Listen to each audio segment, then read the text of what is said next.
10 करोडको car मगाउ न 10 करोडको मलाई बेर भइसक्यो कि ओहो हतार हो हेर हतार कता माइनुट कताको खै कहाँ जानु हतार भयो बुढा तपाईँलाई? त्यहाँ भाषण दिन जानु हतार भइसक्यो नि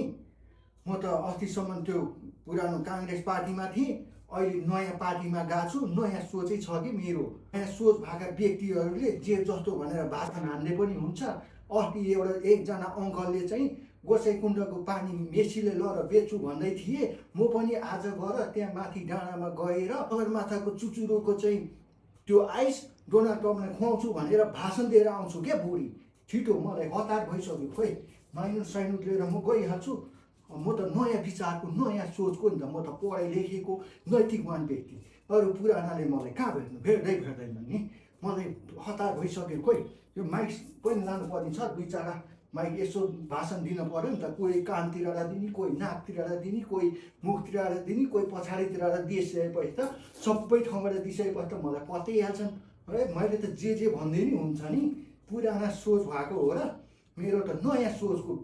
नयाँ पार्टीको मान्छे हो नि त म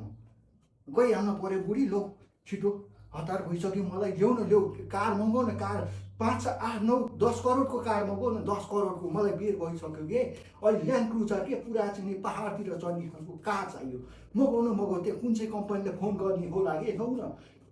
न बुढी